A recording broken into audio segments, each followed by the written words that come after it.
우리 사랑하는 성도들은 요즘에 이 국제 정세를 보시면서 어떤 생각이 드시나요? 큰 변화가 일어나고 있구나. 좀 격변기 같은 그런 생각이 드시지 않습니까? 사실 세계의 패권을 야심을 갖고 추구해 나가던 중국. 이 중국이 좀 국내외적으로나 국외적으로 큰 변화가 일어나고 있는 것을 뉴스를 통해서 우리가 듣고 있습니다. 뿐만 아니라 미국도 국내외적으로 굉장히 불안정한 상태가 되어지고 있습니다. 바이든 정권이 들어와서 특별히 아프간 철수의 그 미숙함을 보이는 것 때문에 동맹국을 비롯한 전 세계 사람들이 이 바이든 정부를 아주 얕잡아 보고 별거 아니구나 그렇게 생각하는 그런 상황 속에서 이게 힘의 균형이 깨어지니까 여기저기에서 어려운 일들이 많이 생기고 있습니다. 뿐만 아니라 대만의 이제 중국의 그 위협이 굉장히 노골화되어져 있는 그런 상황에서 야 저러다 대만 먹히는 거 아니야? 그런 생각 들 정도의 모습이고 뿐만 아니라 카자흐스탄에 또 러시아군이 진입을 해서 또 그들의 데모를 진압하는 그런 내용들이라든지 뿐만 아니라 요즘에는 또 우크라이나에 문제가 생겨서 러시아군의 이제 군사적인 대립 가운데 전 세계가 긴장하며 바라보고 있는 그런 상황인 것을 볼 수가 있습니다. 오늘 본문에 나오는 요시야 왕의 시대가 이렇게 국제 정세가 굉장히 급격하게 변화되는 그런 시대를 맞고 있었습니다. 강대국들이 서로 대립을 하고 있는 가운데 이 강대국의 판도가 바뀌고 있는 그런 상황들 그리고 이 강대국들 가운데 둘러싸여 있는 작은 나라 유다 그때 요시야 왕은 참으로 선택의 여지가 매우 좁은 그러한 상황에서 전쟁에 참여했다가 요시야 왕 자체가 그 전쟁에서 전사하는 이런 안타까운 요시야의 죽음을 오늘 본문에서 설명하고 있는 것을 볼 수가 있습니다. 그래서 오늘 내용을 살펴보며 하나님의 메시지를 듣고자 하면서 안타까운 요시야 왕이라는 제목을 가지고 생각해 보고자 합니다. 생각해 볼 것은 먼저는 요시야 왕 당시의 국제 정세에 대해서 좀 살펴보도록 하겠습니다. 그리고 두 번째로는 안타까운 요시야 왕의 죽음에 대해서 살펴보겠고요. 마지막 세 번째로는 요시야 왕이 죽고 난 다음에 그 이후는 어떻게 되어졌나 하는 것들에 대해서 생각을 해보고자 합니다. 먼저 20절 말씀해 보게 되면 이렇게 나와 있습니다. 애굽 왕 느고, 바로 느고죠. 느고가 유브라데 강가에 갈그미스를 치러 올라왔으므로 요시야가 나가서 방비하였더니 이렇게 되어져 있습니다. 유브라데 강가의 갈그미스, 유프라테스 강의 그 상류가 이제 하란이 있고 갈그미스가 있는 지역입니다. 그곳에 지금 애굽의 왕 바로 느고가 지금 쳐서 올라가고 있는 도중에 있었다. 근데 그것을 막으려고 요시야 왕이 묵깃도에 와서 방어하게 되어졌다. 그런 내용이 상황이 설명되고 있는 것이죠. 이스라엘은 여러분 잘 아시는 것처럼 항상 주변에 강대국에 둘러싸여져 있는 그러한 나라였습니다. 이 이스라엘은 이제 북쪽으로는 강대국 이 아수르가 있었고 또 이제 그 아수르 이후에도 바벨론이라고 하는 강대국이 자리 잡아서 늘 그들의 힘에 의해서 눈치를 보고 살아야 되는 그런 모습이었고 그런가 하면 남쪽은 역사적으로 항상 군사 대국이고 강대국이었던 애굽이 있지요. 그래서 이 애굽과 그리고 북쪽의 바수르 또는 바벨론에 의해서 이 강대국에 쌓여져 있고 또 옆에 동쪽은 이제 이스라엘과 바로 근접해 있는 국경을 맞대고 있는 이란 다메섹 아람이죠. 이 아람과의 관계에 있어서도 굉장히 공격을 많이 당하고 힘들어하는 그러니까 그 지정학적으로 굉장히 힘든 위치에 있는 나라가 바로 이스라엘이라고 말씀드릴 수가 있습니다. 솔로몬 왕 때에는 솔로몬 왕 자체가 워낙 강력했기 때문에 주변의 나라들이 힘을 못 썼습니다. 그리고 솔로몬 왕의 후반기 때에 이제 아수르 나라는 아주 조그만 나라였습니다. 그런데 솔로몬 왕 이후에 북쪽 이스라엘과 남쪽 유다를 갈라지지 않습니까? 그 솔로몬의 힘이 없어지면서 힘의 공백이 생기니까 그때 아수르가 강대국으로 부상을 하게 되어졌던 것이죠. 그래서 아수르 강대국으로 부상을 하면서 이제 이 이스라엘이 굉장히 어려움을 당하기 시작을 하는데 이 아수르가 강대국으로 부상하기 전에도 사실은 가장 근접한 나라 다메섹의 아람이 계속해서 북쪽 이스라엘을 괴롭혔던 그런 모습을 여러분 기억하실 것입니다. 그러니까 여러분이 잘 알고 있는 북이스라엘의 아합왕이 바로 아람과의 전쟁 가운데서 전사하지 않습니까? 그러니까 아람의 공격을 받아서 어려움을 당했습니다. 뿐만 아니라 아람은 호시탐탐 북이스라엘을 괴롭혔는데 여러분 잘 아시는 우리 설교 중에서도 말씀 나눴지만 엘리사 선지자 시대에 엘리사가 도단성에 있을 때 바로 그곳에 아람 군대가 쳐들어와 가지고 이제 선지자 엘리사의 힘을 무력화시킬 목적을 했는데 엘리사 선지자가 하나님 저들의 눈을 닫아 주시옵소서 기도했더니 그 군사들이 다 눈이 담겨져 가지고 사마리아 성까지 끌려 들어가지 않습니까? 근데 거기서 눈을 열어 주시옵소서 눈을 열어보니까 사마리아 성 안에 포위되어져 있는 아람 군대. 그래서 엘리사가 그 죽이지 말고 잘 모여서 돌려보내라고 돌려보냈던 그러한 역사. 이게 바로 아람 군대와의 싸움이었거든요. 그런데 그 이후에도 바로 이 아람이라고 하는 나라가 그렇게 이스라엘 괴롭히다가 북쪽 아수르 나라가 강성해지면서 강대국이 되니까 이 아람과 아수르와는 북쪽 국경을 맞대고 있었기 때문에 이제 아수르가 호시탐탐 아람을 짓누르니까 거기를 방비하느라고 북이스라엘은 아람의 공격을 더 이상 염려할 필요가 없는 상황이 됐습니다. 그때가 바로 여로보암 2세 왕 때였고 그래서 북쪽 이스라엘 왕이 평안의 시대가 한동안 유지가 되어졌고 굉장히 참 이스라엘이 별 전쟁을 겪지 않아도 되는 그런 평화의 시대가 열려졌던 것을 볼 수 있습니다. 그런데 그 이후에 바로 북쪽 이스라엘의 왕 베가 그리고 또 아람의 왕 르신이 연합을 해가지고 남쪽 유다를 공격하라는 그런 연합군을 만들었습니다. 그때 남쪽 유다의 왕이 아하스 왕이었습니다. 히스기야 왕의 아버지죠. 근데 아하스 왕은 이들 공격을 바라보면서 이거 안 되겠다 해가지고 바로 아수르에게 사신을 보내가지고 아수르 왕한테 우리 좀 도와달라고 우리가 지금 북쪽 이스라엘과 아람의 르신 왕에 의해서 공격을 당해서 큰 공격을 당하게 되었으니 우리 도와달라고 그러면서 저는 아람의 종이고 아람의 신복이고 아람 왕의 아들입니다 라고 아부하면서 또 성전에 있는 거 또 왕궁에 있는 모두 보물하다가 뇌물로 다 갖다 바치면서 도와달라고 했죠. 그래서 이제 아수르가 내려와가지고 그 아람의 르신 왕도 죽이고 그 전쟁을 평정했던 그런 역사도 있습니다.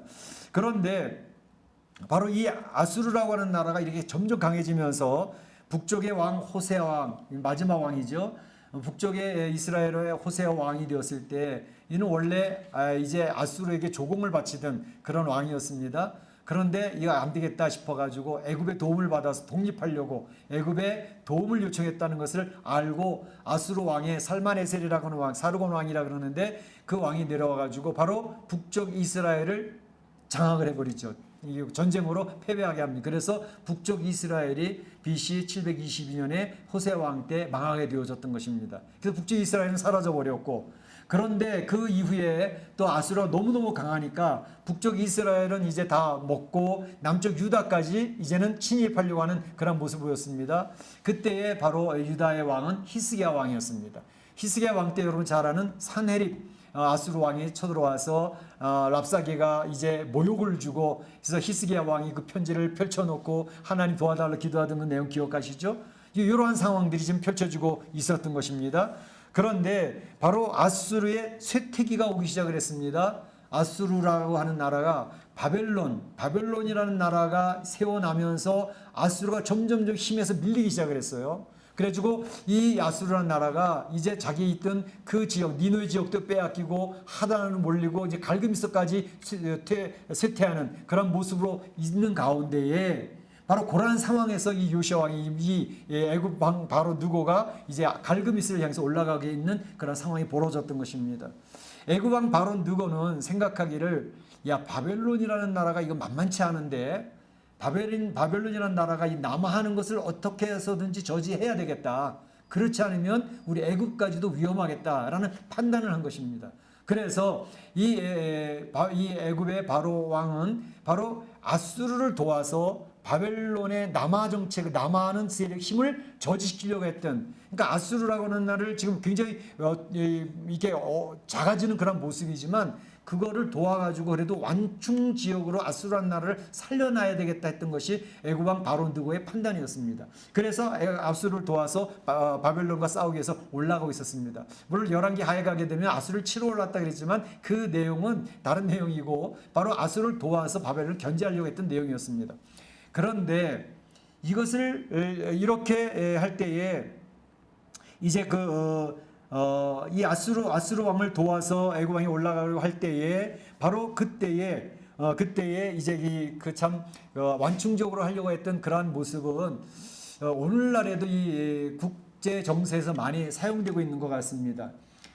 이를테면 여러분들이 요새 뉴스를 통해서 보셨던 것처럼 북한의 이제 미사일 공격이 있지 않았습니까? 1월 5일 날 그리고 11일 날, 14일 날, 17일 날 그 미사일 쐈는데 그 미사일이 옛날 그런 미사일이 아니라 극초음속 마하 10이 되어지는 미사일을 쏴 올렸단 말이죠. 그래서 서울에 도착하는데 57초밖에 안 걸린대요. 1분 안에 서울에 도착해 터지면 서울 그냥 불바다가 되는 거죠. 그런데다가 요번에 했던 그러한 미사일은 이스칸데르 스타일이라 그러지 않습니까? 대기권에 들어갔다 포물선으로 떨어지는 그거는 이제 빨리 파악을 해서 공격할 수가 있는데 이스칸데르 이 미사일은 방향이 왔다 갔다 지그재그로 이렇게 옮기는 그런 미사일이 되어져 가지고 레이더로 파악하게 한다는 거죠. 파악되면 이미 와서 터진 거죠. 그래서 이러한 위험한 미사일이 이번에 공격을 했다 이렇게 하는데 사실은 이 내용을 보면서 뭐 여러 가지 주장하는 분들이 많이 있지만 어떤 분은 이런 이야기를 합니다. 아무래도 지금 그런 미사일을 개발해서 가지고 있는 나라는 러시아와 중국과 미국밖에 없는데 그런 이 초음속, 극초음속 마 10이나 되는 미사일, 그것도 이스칸데르 미사일을 북한에서 얼마 안 돼서 개발을 했다? 별로 상식적이지 않다라는 얘기입니다. 그 말은 뭐냐 하면 이 미사일은 북한이 개발했다고 보기보다는 아마도 중국에서 대준 미사일이 아니겠느냐라고 하는 그런 생각을 하는 분들이 많이 계시더라고요.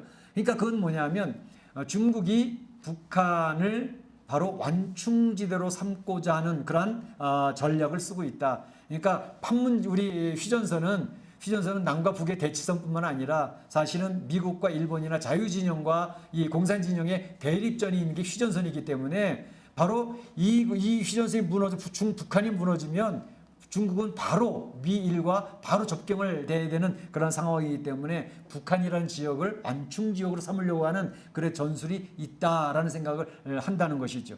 이를테면 지금 이제 대만도 침공을 하려고 이제 애를 쓰고 있는데 사실 대만 침략은 그렇게 간단치가 않을 것이다 생각을 하는 이유가 대만을 바로 침공을 하면 바로 중공이 바로 최전선이 되는 것은 미국과 일본과 바로 붙어야 되는 그러한 지역이 되기 때문에 대만 침공은 쉽지 않을 것이다. 뭐 우크라이나에서 터져가지고 미국이 두 양대 전쟁을 하기 힘들면 그때 속전속결로 대만을 침공할지는 모르지만 어쨌든 지금 상태에서 대만 침공하는 것은 어려울 것이다. 오히려 북한은 완충지대이기 때문에 자기는 뒷짐지고서 아무것도 안 한 것처럼 하면서 북한이 일을 저지르도록 하는 것은 오히려 더 상식적이다. 이렇게 판단하는 분들이 많이 계시더라고요. 어쨌든 여기서 중요한 것은 이 국제정세라는 것은 힘의 논리가 작용하는 것입니다. 꼭 정글과 같습니다. 힘 있는 자가 힘 없는 것을 먹는 것이 국제정세입니다. 그렇기 때문에 이러한 모습 속에서 지금 우시아 왕이 애굽이라고 하는 강대국 또 아수르 바벨론이라는 강대국 사이에 뚫린 상태에서 그 선택할 수 있는 폭이 너무나도 좁았다는 것이죠. 이런 모습을 보면서 이 국제정세에서 힘이 있어야 우리가 자생할 수 있다라는 생각을 하지 않으면 안 되겠다라는 그런 생각을 해봅니다. 그런데 여기서 꼭 기억할 것, 우리 크리스찬들이 기억할 것 한 가지가 있습니다. 정글 같은 힘의 논리로 국제정세가 돌아가는 것 같지만 사실은 이 세상의 역사는 누구에서 주장된다? 하나님이 이 세상 역사를 주관하신 분이라는 사실입니다. 그것은 성경에서 계속 하나님이 강조하고 계시는 내용이죠.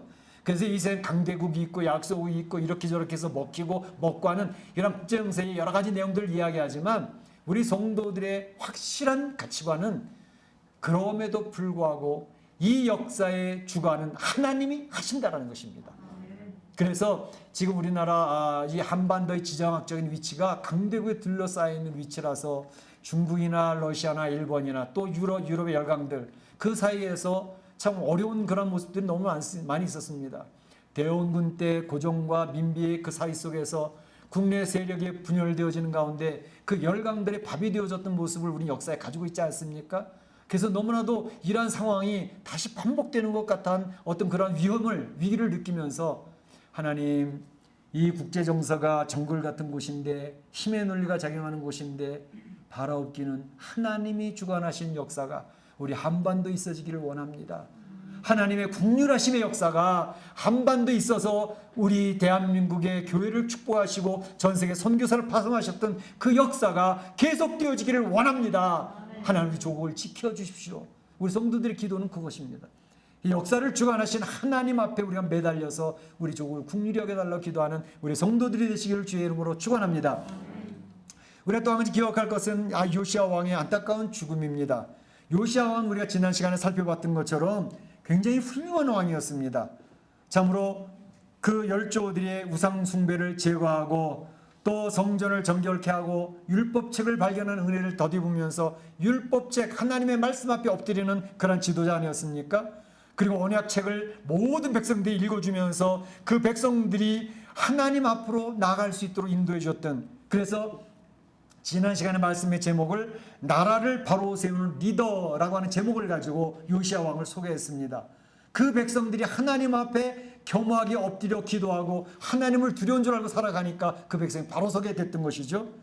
그런데 그 훌륭하던 리더가 바로 전쟁에서 전사하는 안타까운 죽음의 내용이 오늘 본문에 기록되어져 있는 것입니다. 얼마나 안타까운지 알 수가 없어요. 애굽의 왕 바로 느고는 갈그미스 이 hil을 북쪽을 향해 올라가는 이유를 이 요시야 왕에게 분명히 밝힙니다. 21절에 보게 되면 그렇게 얘기를 합니다. 유다 왕이여, 내가 그대와 무슨 관계가 있느냐? 내가 오늘 그대를 치려는 것이 아니요 나와 더불어 싸우는 족속을 치려는 것이라. 하나님이 나에게 명령하사 속히 하라 하셨은즉 하나님이 나와 함께 계시니 그대는 하나님을 거스르지 말라. 그대를 멸하실까 하노라. 애굽 왕이 얘기하는 거예요. 애굽 왕 바로 느고가 요시야 왕한테 이야기하기를, 내가 지금 갈그미스로 올라가는 것은 이 유다 당신 요시야 왕이랑 싸우려고 하는 게 아니오. 우리는 단지 갈그미스 가서 아수르 돕고 바벨론을 견제하려고 하는 그런 목적이니 길 좀 비켜주시오. 혹시 내가 이렇게 하는 것은 하나님이 나에게 주신 명령이기 때문에 하는 것이고 지금 하나님이 나와 함께 계시다고. 그렇기 때문에 당신이 이걸 막는 것은 하나님을 거스리는 일입니다. 잘못하다간 당신이 죽을 수 있어 라고 경고하는 그런 내용이 21절에 나오고 있는 것이죠. 요시야가 바로 느고의 이야기를 들으면서 혼돈이 왔습니다. 이 바로 느고 애굽 왕의 말을 어디까지 믿어야 될까? 이것이 진심일까 아니면 속임수일까? 뭐 국제 간의 그 관계는 속임수가 워낙 많으니까, 겉다르고 속다는 일들이 너무 많으니까 이 말을 진짜 믿어야 될 것이냐 말아야 될 것이냐 혼돈이 온 거죠. 더군다나 하나님도 모르는 애굽 왕 바로가 하나님의 명령이라고 얘기해요. 또 하나님이 자기와 함께 하신다고 얘기를 해요. 하나님 뜻을 거스르지 말라고 얘기를 하니까 요시야 왕은 지금 혼돈이 온 거예요. 사실은 그 전에 히스기야 왕이 있을 때 랍사게가 와서 그런 얘기했죠. 하나님이 우리에게 명령하시기를 가서 유다를 치라고 멸하라고 말씀하셨다라고 이야기했을 때 히스기야 왕도 멘붕이 오지 않았습니까? 하나님이 도대체 어떻게 있는 겁니까? 그런 경험이 있었기 때문에 지금 애굽 왕 바로 느고가 이야기하는 말을 들으면서 막 혼돈이 오기 시작을 하는 거죠. 어떻게 해야 되나? 이거 어떻게 해야 되나?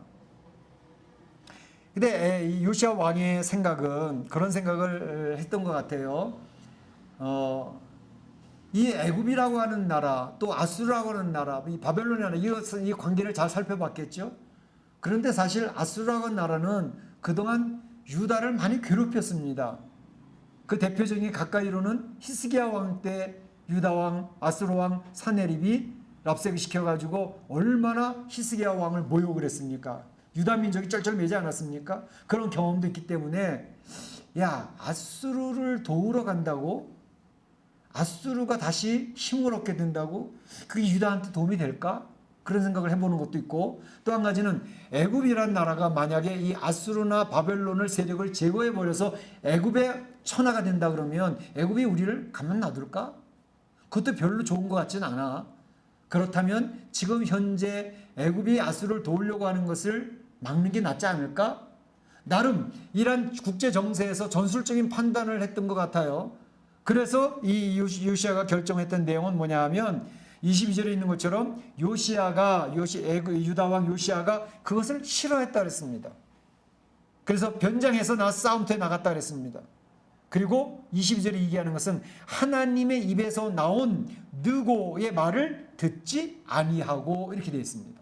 여기서 재밌는 표현은 하나님 입에서 나온 느고의 말을 듣지 아니하고 라고 하는 표현입니다.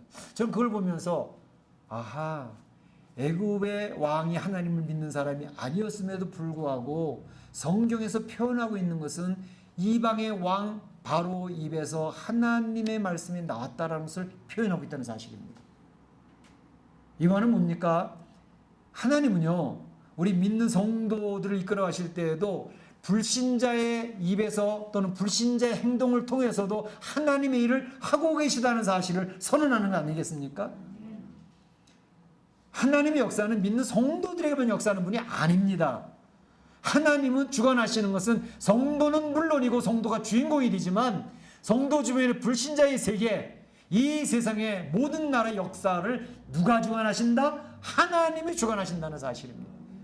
그렇기 때문에 고레스를 통해서도 역사를 하셨고 느부갓네살 왕을 통해서도 역사하셨던 것을 보여주고 있지 않습니까? 여기서 이야기하는 것, 애굽 바로 느고의 입을 통해서도 하나님의 말씀이 나왔는데 그것을 지금 요시아 왕은 알아듣지를 못했다라고 하는 사실입니다. 예민하게 분별하지 못했다고 하는 사실입니다. 요시아 왕이 어떤 사람이에요? 하나님 앞에 늘 가까이 가려고 했던 사람 아니요? 훌륭한 왕이지 않았습니까? 그럼에도 불구하고 영적으로 건강했던 왕이었는데 영적으로 건강한 것이 항상 유지되는 것은 아니다라는 사실입니다. 순간순간 우리가 영적으로 건강을 유지를 해야지 영적으로 건강한 왕이었음에도 불구하고 순간적으로 이 하나님의 입에서 나오는 말씀을 제대로 예민하게 찾아내지 못했다라고 하는 사실입니다. 그래서 우리 성도들은 내가 한번 건강했다고 항상 영적으로 건강한 것은 아니라는 사실을 인정하고 시인할 필요가 있습니다. 지금 현재 건강해야 돼. 지금 현재 하나님 뜻을 찾아야 돼. 내가 옛날엔 건강했었거든. 아무 의미가 없습니다.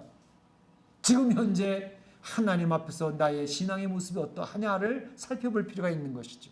그래서 우리는 하나님 앞에 항상 머리를 숙이고 겸허하게 무릎으로 주 앞에 나아가야 되는 존재라는 사실을 기억할 필요가 있다는 사실입니다. 요시아 왕이 이렇게 연약함을 보였다고 하는 사실은 우리에게 큰 교훈을 주고 있는 것이죠. 뿐만 아니라 이 요시아 왕이 이렇게 판단 미스, 국제 정세에 대한 판단 미스를 하지 않았습니까? 이 판단 미스, 한 국가의 리더가, 한 공동체의 리더가 판단 미스하는 것은 얼마나 그 공동체나 그 국가에 치명적인 결과가 오는지 알 수가 없습니다. 너무나도 어려운 일이에요. 오늘 여기 보게 되면 요시아 왕은 그런 판단 미스로 인해서 하나님 말씀 제대로 알아듣지 못한 내용과 그의 국제정세에서 판단 미스로 인해 가지고 개인이 죽음을 당했어요. 안타까운 죽음이죠. 뿐만 아니라 그 일로 인해 가지고 국가가 위기를 만나게 되어졌다는 사실을 봅니다. 결국 요시아 왕이 죽었을 때 예루살렘에 이제 도착하니까 죽었습니다. 온 유대와 예루살렘이 슬퍼하였다. 예레미야가 애가를 지었다. 이때 요시아 왕의 죽음에 대한 애가는 기록에 남아있는 게 없다고 그래요. 그런데 어쨌든 이 요시아 왕의 죽음을 그 모든 백성, 이스라엘 모든 백성, 유다의 모든 백성, 예루살렘 모든 백성 너무너무 슬퍼했어요. 왜냐하면 훌륭한 리더였으니까. 그들을 주님께로 인도해줬던 훌륭한 리더였으니까. 그가 죽었을 때 모두가 슬퍼했습니다. 통곡의 바다가 됐던 것이죠. 그럼에도 우리가 배우는 내용은 이 요시아 왕이 한순간에 그러한 영적 분별력의 둔감함과 국제정세의 판단 미스로 인해 가지고 이런 어려움이 오게 되어졌구나 하는 생각을 해볼 때 우리가 기억할 것은 내 개인도 그렇지만 우리 가정 안에서 가장들이 판단 잘못 한번 하면 결정 한번 잘못하고 결정 선택을 한번 잘못하면 가정이 얼마나 우여곡절을 겪습니까? 어려운 일 빠질 때가 너무나도 많거든요. 그러니까 가장 리더의 판단 미스는 엄청난 공동체에 타격을 줍니다. 이것을 기억을 할 필요가 있고, 그래서 우리 공동체도 그렇고 우리 국가도 그렇고 리더들을 위해서 늘 기도해서 하나님 잘 이끌어 주세요 기도할 필요가 있다는 사실을 우리는 배울 수가 있겠습니다. 마지막으로 한 가지는 요시야 왕의 죽음 이후입니다. 이제 오늘 본장 35장 앞에 34장에 보게 되면 훌다 여선지자의 예언이 있었습니다. 우리가 살펴본 내용입니다. 요시야 왕의 율법책 앞에서 요시야 왕이 겸비했다 그랬죠. 하나님 말씀을 들으면서 율법책 앞에서 그가 겸비해서 옷을 찢고 통곡하였으므로 그랬습니다. 요시야 왕이 하나님 말씀 앞에 섰을 때 그가 겸비해졌습니다. 그래서 옷을 찢고 통곡을 했습니다. 그러니까 들려지는 말씀이 나도 네 말을 들었노라. 하나님 앞에 겸비하게 통곡하는 그 요시야를 향해서 하나님이 나도 네 말을 들었어 라고 하시면서 이제 내가 이 나라가 비참하게 무너지고 그 백성이 처절하게 죽임당하는 모습을 내 눈으로 보지는 않도록 해주겠다. 너는 평안히 너의 묘실로 들어가게 할 거야 라고는 예언이 있었죠. 그것처럼 요시야 왕은 이렇게 전산을 했지만 그 나라가 처참하게 무너지고 비참하게 그 백성들이 죽어가는 모습을 보지 않는 그런 은혜를 누리게 되었습니다. 그렇지만 요시야 왕에 이어지는 아들들, 그 자녀들은 그 나라가 비참하게 무너지는 모습을 계속 봐야만 되는 그러한 결과를 가져오게 됐습니다. 요시야 왕이 죽은 후에 요시야 왕은 영적으로 그 나라를 다시금 리바이벌 시킨, 부흥시킨 그런 왕이었는데 요시야 왕이 전사하고 난 이후에 그 아들들이 왕이 되어져 가는데요. 그 아들들이 되어졌을 때는 영적으로 완전히 무너져가는 나라가 되어졌습니다. 그래서 그 아들들, 요시야의 아들들인 영적 리더십을 상실하게 됨으로 말미암아 국가의 위기가 초래되어졌다 하는 것입니다. 유다라고는 국가의 운명이 풍전등화처럼 되어졌던 것을 볼 수가 있습니다. 요시야 왕이 죽는 것과 동시에 사실은 그때 아수르도 같이 망합니다. 그래서 아수르는 사라져 버립니다. 그런데 그 아수르가 멸망되어지면서 바벨론이 엄청나게 강력해진 거예요. 그 바벨론의 강력함, 그리고 애굽의 강대함, 그 갈등 속에서 뒤이어서 왕이 된 사람들이 모두가 요시야의 아들들이었습니다. 그래서 요시야의 아들이 이제 이 아들들이 바벨론과 애굽 사이에서 줄타기 외교를 하게 되는데 먼저는 요시야의 아들 여호아하스가 이제 왕이 되어졌는데 그는 13세에 왕이 되어졌다가 3달밖에 통치를 못합니다. 그러다가 애굽으로 끌려갑니다. 그리고 끌려가면서 애굽에 세웠던 여호야김이 있습니다. 여호야김은 바벨론으로 이제 쇠사를 결복돼 끌려가게 되어졌고 우리가 잘 알고 있는 제1차 바벨론 포로 그때 다니엘이 끌려가고 왕족과 귀족이 다 끌려가는 그러한 수치를 당하게 되는 것을 볼 수가 있습니다. 그리고 여호야김을 끌고 가면서 여호야김의 아들이었던 여호야긴을 8살 때 왕으로 세워놓습니다. 근데 여호야긴도 3달밖에 통치를 못하고 또다시 바벨론으로 끌려가게 되는 것을 볼 수가 있습니다. 그래서 유다의 마지막 왕인 요시야 왕의 셋째 아들 시드기야가 이제 유다의 왕으로 등극하게 되어지는 내용이 이제 우리가 잘 알고 있는 내용입니다. 이런 내용을 보면서 우리가 기억하는 것은 요시야 왕의 안타까운 죽음은 굉장히 터닝 포인트가 되는 시기였구나라는 것을 알 수가 있습니다. 요시야 왕이 하나님 음성을 좀 더 예민하게 잘 들었더라면 그렇게 전쟁에 나와서 무기토 전쟁에서 처절한 전사를 하지 않았을 텐데 또 국제 정세에 대한 판단 미스로 말미암아 국가가 위기를 초래하게 되었구나 그런 생각을 해보게 됩니다. 그것도 그렇지만 요시야 왕의 아들들이 왕이 되었더라도 하나님의 음성을 들으면서 주 앞에 엎드렸다면 하나님의 국리함이 있었을 것인데 그 아들들은 모두가 악한 왕이라고 성경은 기록을 하고 있습니다. 특별히 그들은 이제 하나님의 말씀을 버리고 또 하나님을 버리고 우상을 섬기며 다른 신들에게 분향했다라고 하는 것이 그 아들들의 왕의 통치의 특징들이었습니다.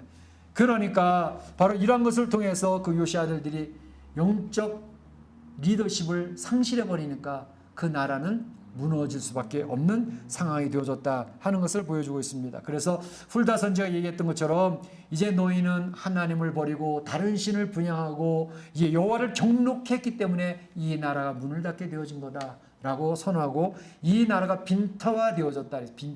빈터는 뭡니까? 주변 나라가 이 나라도 들어와서 짓밟고 저 나라도 들어와서 짓밟고 이 나라 저 나라가 얕잡아보고 깔보면서 그 나라를 처참하게 무너뜨리는 그 내용을 빈터라고 이야기하고 있는 것입니다. 결국 이 내용을 보면서 기억하는 것은 우리 한 나라나 한 공동체나 한 가정이 하나님 앞에 바로 설 수 있느냐 없느냐는 것은 하나님 앞에 바로 선 사람이냐 하나님을 바로 서지 못한 그런 공동체냐 그거에 따라서 결정된다는 것을 이야기하고 있습니다. 오늘 안타까운 요시야 왕의 죽음을 보면서 우리가 기억하는 것은 한 국가의 리더, 한 공동체 리더의 판단 미스, 그것으로 말미암아 그 요시야 왕은 죽음을 초래하게 되어졌고 자기가 지도하던 국가의 위기를 가져오게 되어졌다는 사실입니다.